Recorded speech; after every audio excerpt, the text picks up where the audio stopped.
least part of the psychological contract that was attributable to special arrangements, something that was being done differently for a person. Maybe as a function of what they had recently contributed, and therefore were rewarded, what they had or had not done, what are special circumstances they were in relative to their peers in the organization. And so that's just a hunch to explain a discrepancy. So where does the notebook come in? So I started thinking, what if we have, because I'm a multi-level person by training, what if there are multi-levels of forces operating on the psychological contract? Some stuff that's individual, some stuff that's embedded in the position, some stuff that's organizational. And maybe then there's different sources of these beliefs about obligations, and some of which the individual has agency over. And that kind of process started me, I would draw circles, and I would draw pyramids. So, the idea of, well, some people could have a psychological contract that it's all idiosyncratic. So the whole pyramid is things they negotiated for. And other people, lots of standard practices, some things that comes with their job, and a little teeny bit of stuff that have come special to them. And you say, wait a minute, this allocation could be different from one person to the next. And different forces could drive how much of the deal people had was idiosyncratic and how much of it might be standard. So I started drawing pictures of pyramids. Now, this is not an Egyptian thing, but it was a way of starting to make the possible complexity friendlier by drawing out relationships to things that I knew had to be there. All companies have some standard practices, often have positional rewards and allocations that are different. But maybe there's this idiosyncratic thing too, and what does it mean? So the idea of starting to draw ratios between parts of the contract that were very customized and parts of it that were not. The idea here was, I started saying, okay, I can represent this thing. In a picture, they say picture is worth 1,000 words. My problem is there's a lot of times I don't have any words for anything. And I'm a highly verbal person. For a highly verbal person to not have words for things is damn frustrating. But what I found is that if I drew and if I made charts, I could start creating a language for myself about how to talk about this stuff. And that turns out to be very important for theory building. Because a lot of what is theory building, we get a lot of credit just for coming up with labels for stuff that people know they have, but they never had a label before. And that's kind of half the battle, is a good label. So I started, say, geez, I might want to talk about an environment in which an idiosyncratic arrangement is a teeny weeny little part of the package, or it's the whole 9 yards, the whole big deal. And maybe we need to be able to talk about that, because if I can talk about it, I can talk about it with my colleagues. And so the issue then is, can I label these ideas? And part of the thing I've always learned from doing this process is that the first language I come up with, it's got usually something interesting going on with it, but it's not the final word, not the final words on how to talk about this thing. Because you have to sort of socialize the labels. And I don't mean like take them to a party, but it is kind of that. So what I started learning was that, okay, in my head, these were personalized and customized deals, and they're idiosyncratic. But I found when I talked with people about idiosyncratic deals, they thought that was the same as the psychological contract, because it isn't a psychological contract idiosyncratic because it's subjective to a person. No, geez, I don't want to mess this up, right? If I use a label other people think is something else, it's like a faux ami. You think you understand, but you really don't. And we don't need more mixed messages, more lack of clarity. So back to the notebook.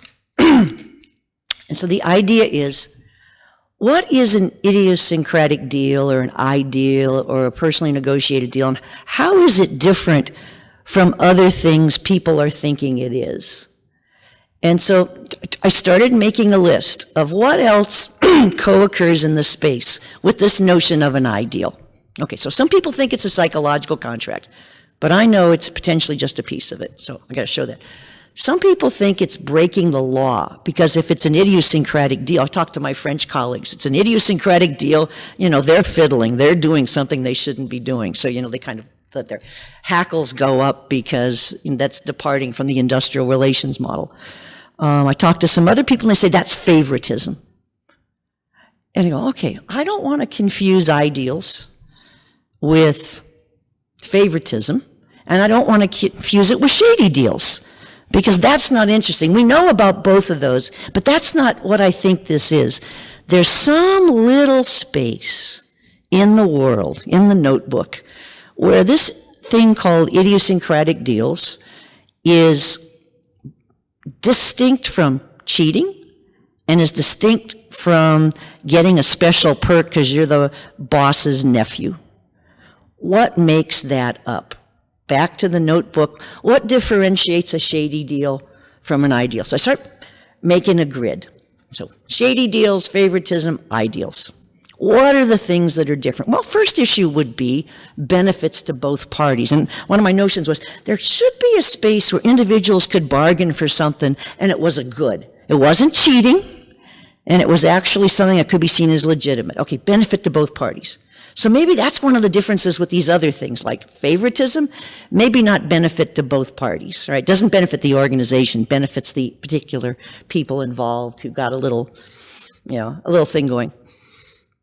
And it doesn't break the rules, because that's what a shady deal does. It breaks the rules. So it's got to be something that's more or less in the rules, it's legitimate, parties benefit. And the idea, I'm going back to the notebook, continuing to try to flesh out what else is going on in this phenomenon. I didn't start talking to people until I had it worked out a little bit in my head, because I was starting to realize why it was hard. It looked like this other stuff that's trouble, and that we already knew about. But that's the time to go and talk to people and I taught every day in an executive program for a long time. And to take it to the HR people in the executive program, you say, can you imagine that this happening? And then I started picking, people would tell me all sorts of things they thought were good ideals and bad ideals. I'll tell you my favorite one. So this was a German company, and they had offices in the United States, and they were negotiating for expatriate compensation package, high-level people. So the higher the level, the more idiosyncratic the package. And also expatriates, often because they have family issues, have more individualized features in their packet. So it's kind of a ripe little space for ideals, idiosyncratic deals. And talking with them, say, what was, so draw a difference between an ideal that's clearly functional, an ideal that's dysfunctional, and an ideal that falls between the two, to try to understand what the attributes were. And this one guy told me, he says, well, we were going to move this banker from Switzerland, and he had a wife and a mistress. And the mistress had a horse, and the wife had a piano.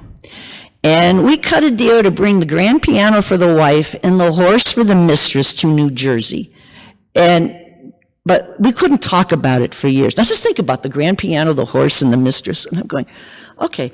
So, you're on some kind of a space where that's a good way to test. How shady versus how mutually beneficial. Those kind of test cases for the idea. And then talking with people about this. And one of the issues that pops out from talking with people about the horse and the mistress and the piano was, what do third parties think about this?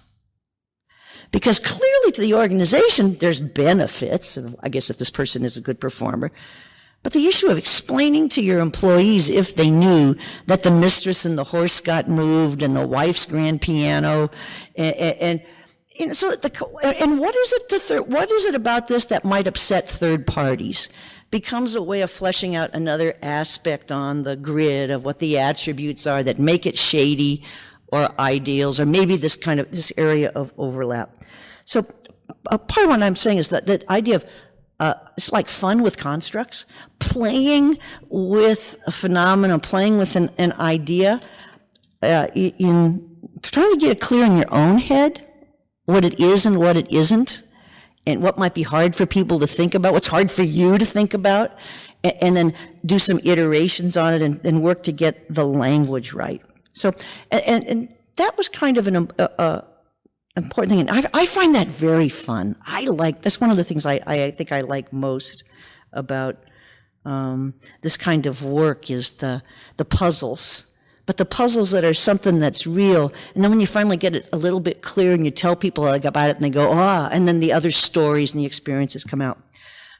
So that's part. Next issue. Okay, so that's like working with the grid, working with the attributes, testing the concepts, getting some example cases. Another thing that I think is helpful in terms of tools for theory making is because we're a mid-level field pretty much, not doing basic research, the idea that other literatures bear on what we're doing is really likely. And I've always been kind of obvious to me, I never assumed it was different, that we would have to be a multidisciplinary field in organizational behavior and management because of the nature of the phenomena. And so one of the other tools, that's the notebook again, is what are the fields that are related to this concept of idiosyncratic deals? And so it turns out, well, of course, labor economics has something to say about spot markets and individual deals. Transaction cost theory has something to say. Industrial relations has something to say. And cognitive and social psychology have something to say. So going across and saying, okay, these fields could be related, and then trying to figure out what are they saying, what are the attributes they inform us on. So and kind of iterating it and working it through. Go talk to an economist, and the economist says, well, this is interesting. There's a bargaining aspect, and, Lazier says, that as people have more experience and time in the organization, we have this upward sloping J curve. It's more likely there will be heterogeneity that's being built into their employment relation. Okay, Lazier, that's good, like Lazier. Start fleshing that out. And somebody else would say, well, transaction costs, it raises this issue. You've got too many differentiated contracts. That's going to be an administrative burden. All right, and so how do we want to think about when do you make them and when do you not, considering the complexity of having different contracts? Okay, that's another space. And just keep iterating on what's going on in the different disciplines until the attributes of what makes it hard get clearer and cleaner. And some of the things that make it hard, administrative burden.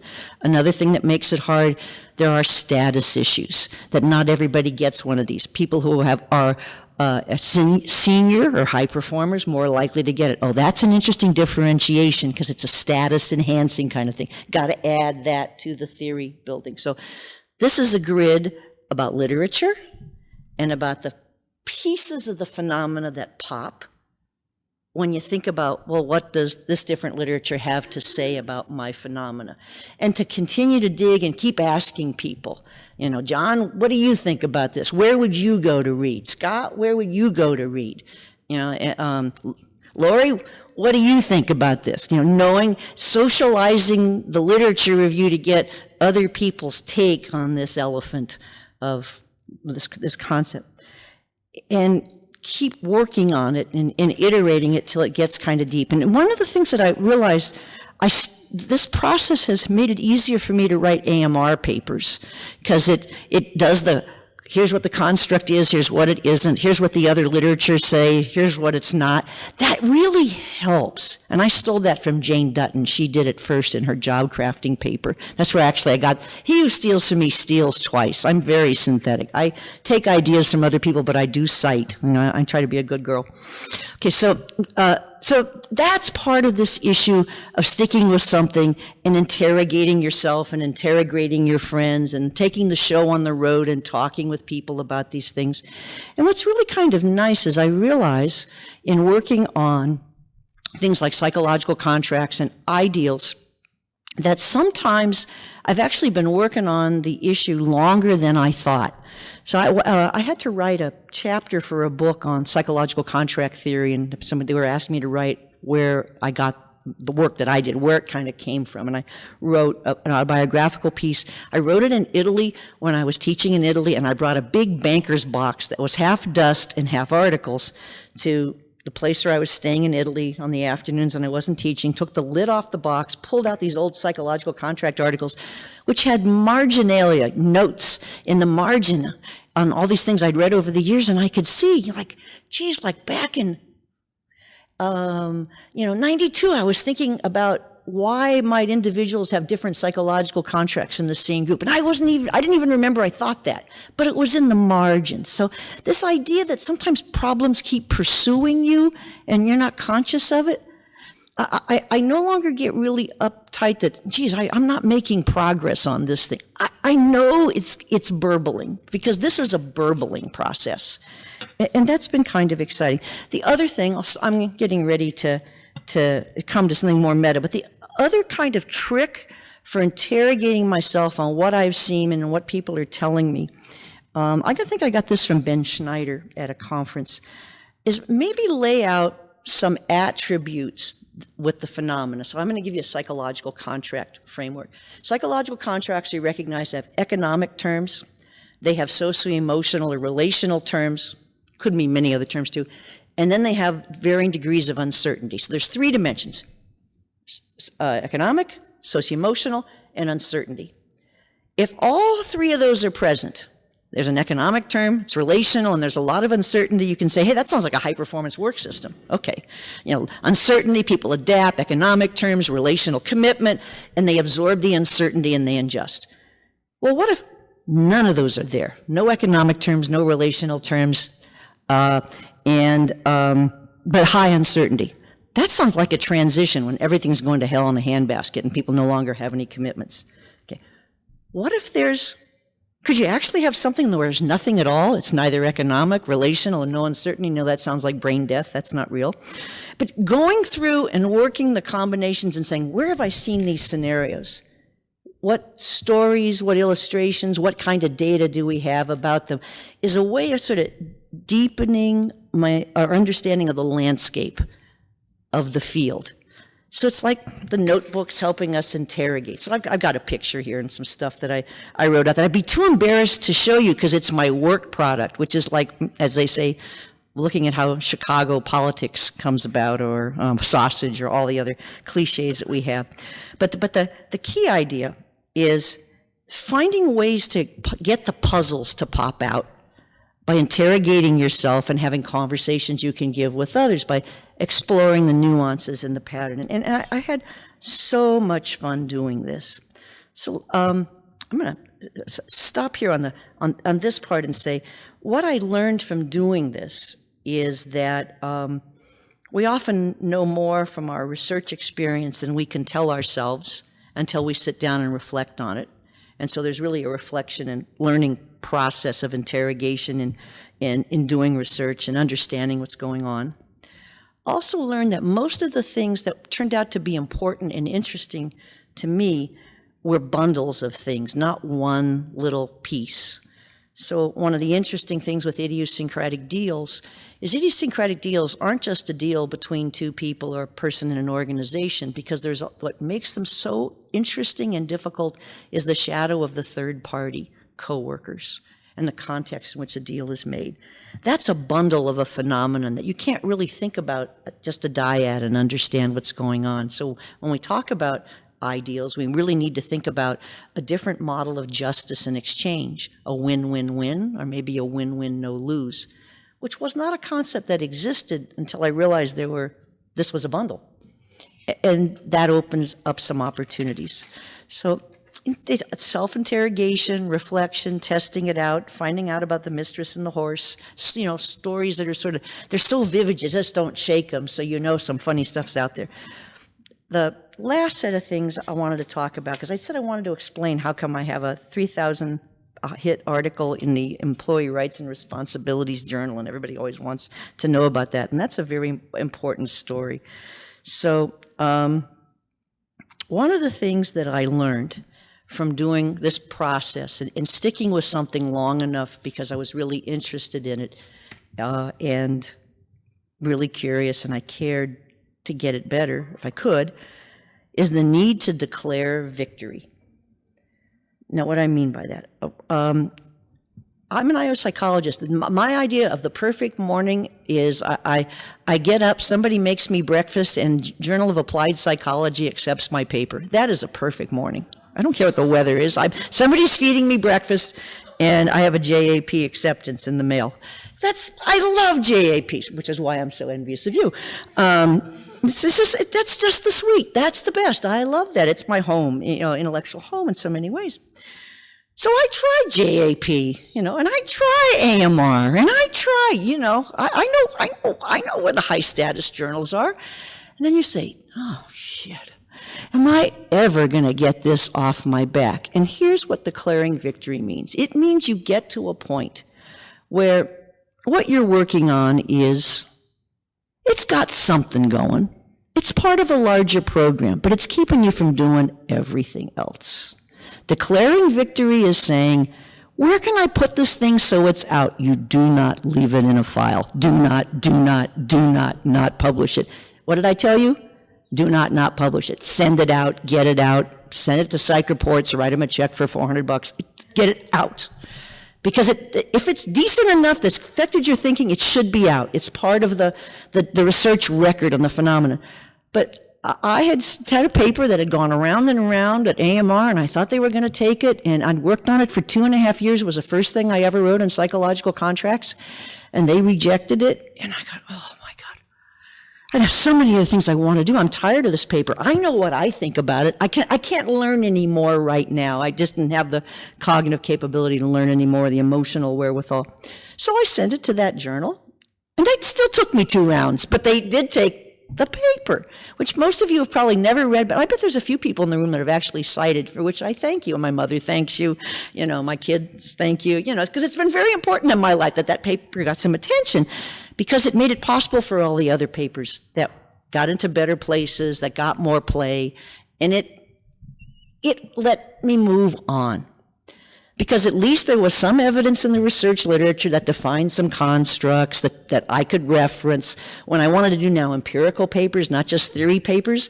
It wasn't that I was making a new theory when I got an article on psychological contracts in the JAP or in wherever it went. I don't even remember anymore.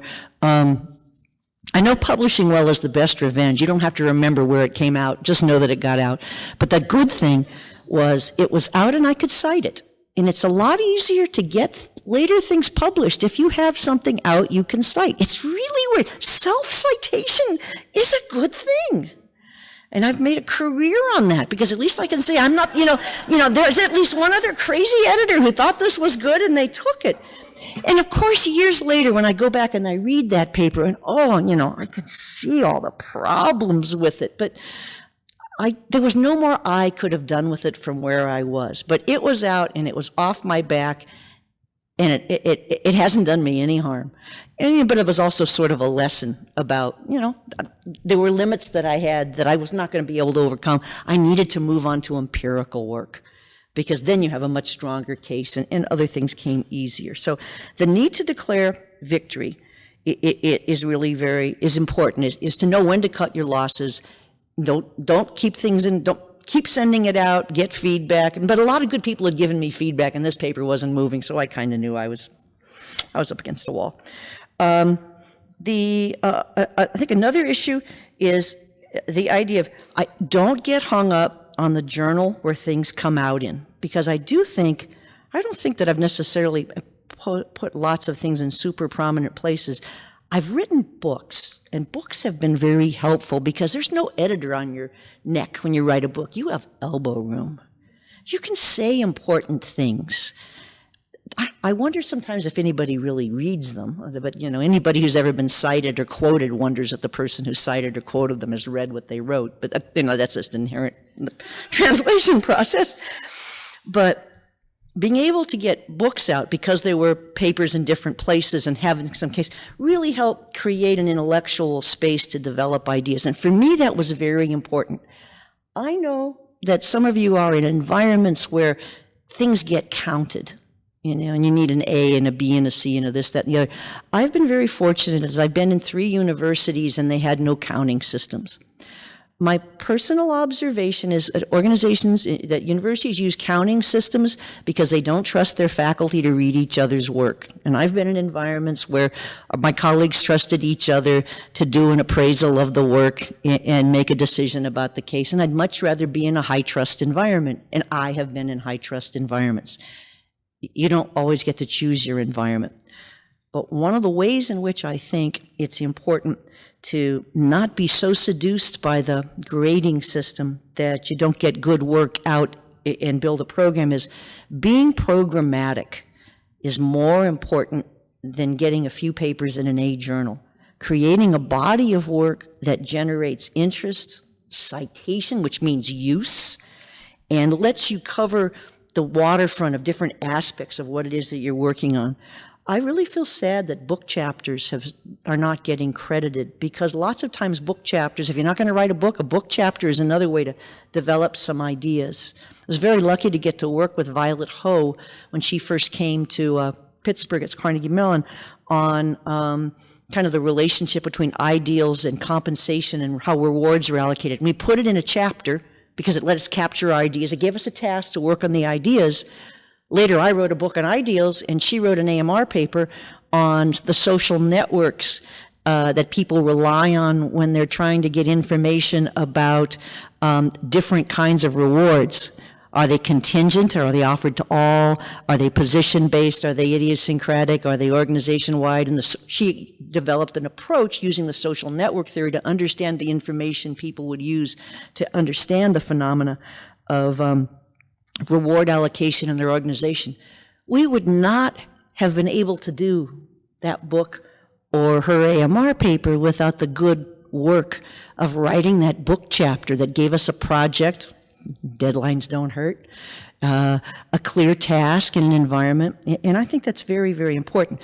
And we are both programmatic people. We've kind of we're deepening something. And so I think in the end, it has paid off for us. So the next issue, so that notion of being programmatic and doing work that people can find, because they know, Beata works on employability, and so they'll go looking for you. And that's very important.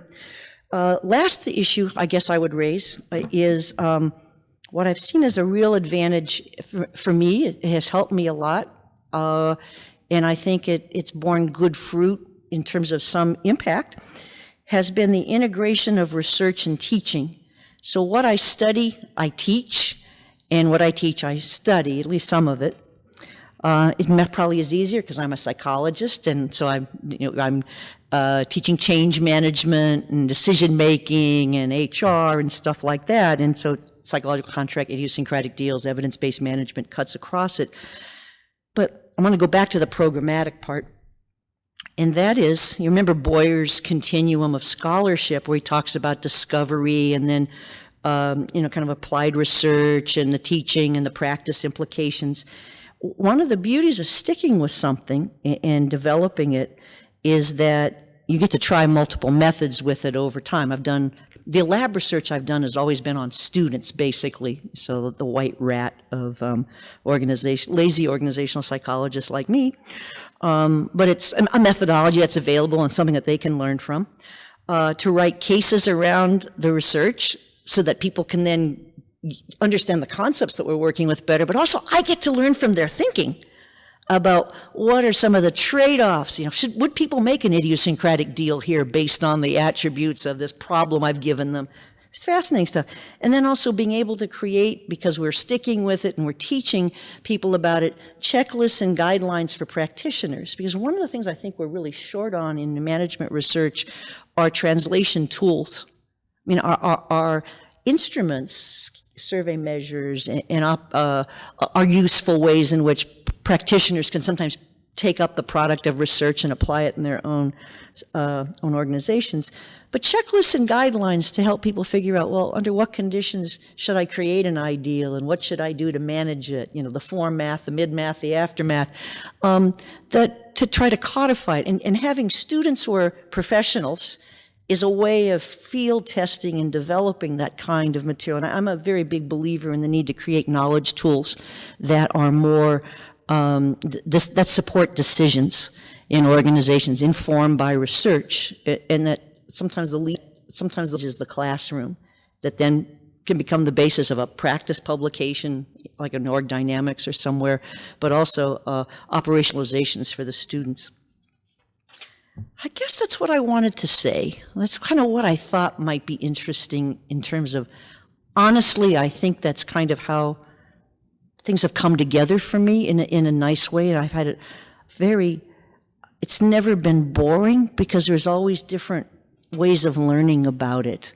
But find your notebook, whatever it is. Everybody's got something. I've also got lots of bits and pieces of paper in my purse for other projects. That's because I went 2 days without a notebook and I was going crazy.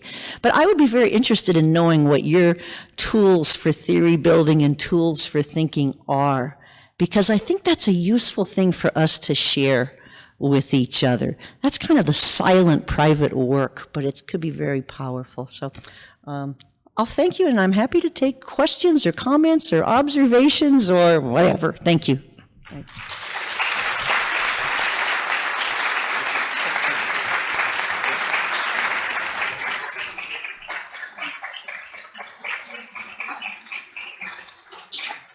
So we have some time if you'd like to ask questions, respond to some of the things that Denise had to say. Anything you want to talk about, I think we could spend a little time doing that. More of okay, I feel better now. I've been working on a chapter for a new book that comes out of some more applied work that I've been doing. And I went to visit friends of mine, non-academic friends. I had those too. Good. And yeah, right? And so after spending a long time thinking about, because this is really new material, long time thinking about what should this chapter, this is part of the proposal, what should this chapter be about? All this research I did kind of boiled it down to these 5 ideas. And over dinner, I sat down with these 2 friends. Again, they have nothing to do with academia. And I tested these ideas out on them. And I said, what do you think? And not only did they really like what I had to say, but they started responding with examples. Yes, yes. And I was like, throw that rock in the pond. Yeah, so hearing you say what you just said about testing out the ideas, whether in the classroom or in this case over dinner with friends who aren't academic, I felt a little bit affirmed, so thank you. We don't have to spend all our time in a cold, dark garret somewhere. That we can work hard, ply our craft at dinner too. Thank you. Other questions? Yes, please, John. What happened to the horse and piano? Well, they came to the United States, and I do believe they went home eventually. So. Yeah. Any reactions? Any trickle?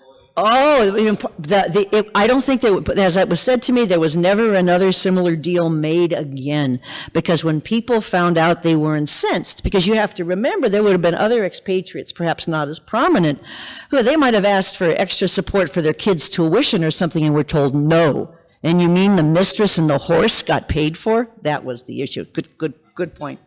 Absolutely. Yes, please. What stimulated you to do the evidence-based? Oh, that's interesting. Thank you. So what kind of was the impetus for doing evidence-based management? Well, I know that this is a very naive view, but when I became an IO psychologist when I went to graduate school, because my dad hated his job, I thought research made a difference. And then, of course, as the older I got, I saw less evidence of that. And it's nice that there are citations, but I don't know how many people who are doing something in the world differently are citing anything we do. The citations help, it's the clientele, but I don't, there's a lot of suffering out there, still not such a great thing. So maybe, is it our delivery method? Maybe there's something else that might be an opportunity to help channel research and reflection into management practice. So I just started looking for something. And I had to give a luncheon speech. When you accept to run for Academy Management President and then you win, first response is, oh, hell, I have to give a speech. A big speech. And then this was like 2,000 people at lunch. Oh my God. So I had been thinking, and I had no idea what to do. I had 4 years of no idea. And then I had to give a speech, and there was a time they wanted a title. And I was sitting on the kitchen counter at an old house I had in Maine, looking out the water going, what would be cool? And I said, evidence-based management. So, and then I had to figure out what it was. But if you have a title, you can go anywhere. That's why I framed it as a question. I didn't have to have an answer. But thank you for that. Thank you for the chance to explain that. Somebody else? Or? Lori? Well, thank you for asking. Always a good question. Inquiring minds want to know, including me. I realize that one of the things that I've been interested in for a long time has been phenomena in work that were kind of socially hard, that they had a social problem to them, social complexity. I now realize that besides social complexity, there's cognitive complexity with the kind of interventions and applications of scientific solutions to problems. That it's actually, bounded rationality is a real phenomenon. Not only am I getting older and can't remember as many things as I used to, but the world is this attention deficit problem, and making sense of all this stuff is really hard, and it's not getting better. Can't get better because we have bounded rationality. So I said, could we take this seriously and provide tools and training that would help make the cognitive complexity friendlier so people could put to use research and their own evidence? And so that problem really interests me, because I've come a long way from being the blue-collar kid whose dad hated his job and thought managers were jerks. Because the first time I taught MBAs, I taught MBAs at Northwestern, I was scared to death. They would give me all these comments about I was too fat, I didn't wear enough makeup. It's like, oh God, who are you people? Because I'm coming out of Berkeley, 1971, and I was actually I wasn't wearing Earth shoes. I had shoes on. I was trying to be a lady. But I did realize over time, they had some limits in terms of how they thought people ought to dress. But they were genuinely interested in having better experiences at work than they had, their employees better experiences in work than these guys had themselves. I found this out this way, not only in conversation with people, but I used to give at the outset when I came to Kellogg 2 questions I had people work on. Week 1, I had them write about the worst boss they ever had. Week 1, worst boss you ever had. Everybody wrote and wrote and wrote. It was catharsis. I should have charged psychiatrists fees for it. Second week, I had to write about the best boss they ever had. And a third of the people had nobody to write about. No problem writing about the jerk. A lot of people had a problem writing about the exemplar. And, I said, okay, how do you blame people who've had no model?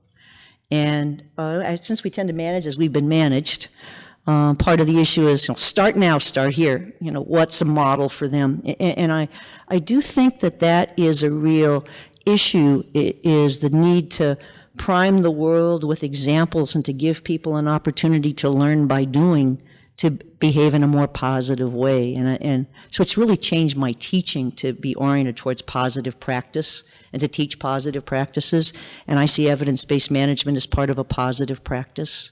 And it's more codified now in terms of what it could be than my thinking and teaching 25 years ago was. But it's kind of been a journey in that regard. Yes, please. I liked your suggestion of sticking with the problem, and I was curious if you have any examples of how you stay motivated to stick with a problem when it becomes frustrating. Oh, that's very good. So I think part of it is, it's certainly true. I have given up on some problems. I want to say, I don't do much stuff on levels. I realize I'm not that competent at it. Other people are better. So it's like, there's not any margin in this. I got to go where my strengths are. Let me go back to suffering in the workplace. I seem to have a gift for that. I think the issue has been the frustration of like trying to get a theory paper out or trying to get good operationalizations, and they're just not working. Certain things prove to be very hard to actually measure and get stable properties and whatnot. And I think for me what has helped, because it's just the way I work, it's not like it's a plan, is I usually have lots of variations on a theme that I'm working. I'm not doing one thing at a time. in my other work practice that it's just the way it's evolved. I had twins years ago, and so you don't plan for twins, and once you have twins, you can't plan ever again. So all I knew to do was to touch every activity I was working on at work, theory paper, this project in the hospital, that project with a student, a little bit every day, and just kind of keep it moving. So because I was touching everything every day, I didn't expect I'd finish anything because I'm just touching it every day, but everything moved and occasionally something actually got kind of done. So I think that helped, that was the diversity of things. So I wasn't hung up on one thing really has to work. Yeah, I don't want to suffer, you know, and it is kind of very uncertain. Yes, please. I appreciate the advice and the examples of how you think work worked for you. I'm wondering if you made any mistakes that it would be helpful to tell particularly young Marry well, that's really important. Yeah. Certainly mistakes. You know, there's always, personal things. Don't do that, do this, do that. I, in terms of work-related things, I probably, things that might have been a mistake, I also sort of feel good about, so I don't know if it's post hoc rationalization. I very seldom ever got a student to work on my project. I typically worked on projects with them that they wanted to do, that maybe had some of my stuff in it, but it was still their project. I have this kind of, it must be Catholic guilt, but I thought, I can't push them into doing ideals or psychological contracts. They should do something that's good for themselves. And, and I want them to feel they have a choice. Okay, so they have a choice. And that was good because I never produced the factory of research that I see some people do, that they get all the different nuances of the phenomena get worked. I just didn't work that way. But I had fun and learned stuff. And so it had mixed blessings to it in the sense that some issues went unaddressed because I didn't have the labor or maybe my own horsepower to maybe fine-tune some things.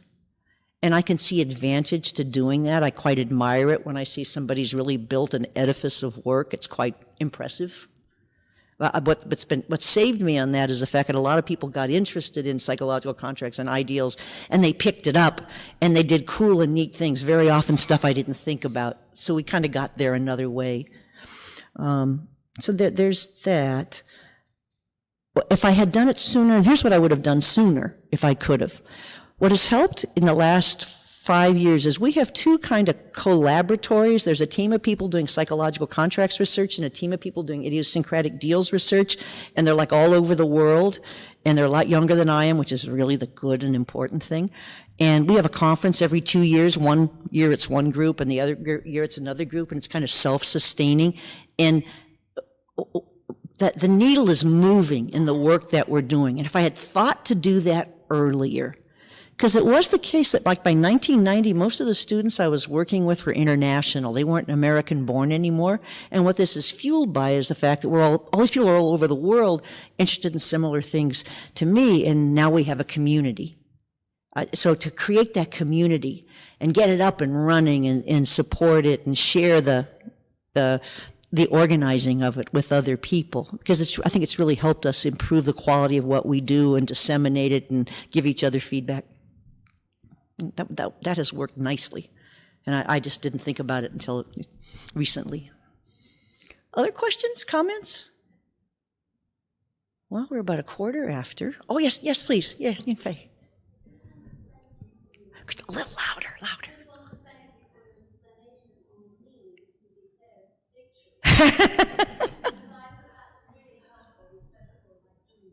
Yeah, Ying Fei is my co-author on something, so we've had this conversation.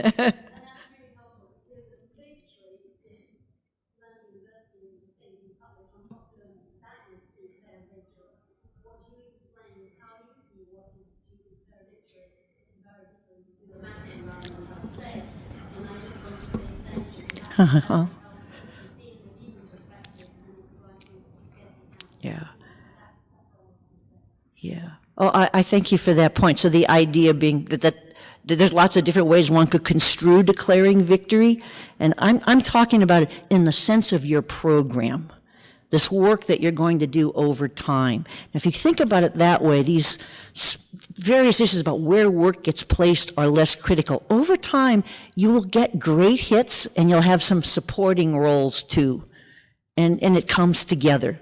And it gets cited because there's a body of work that has value. Yeah. Okay. No other things? Thank you. Okay. Thank you all very much. I appreciate it.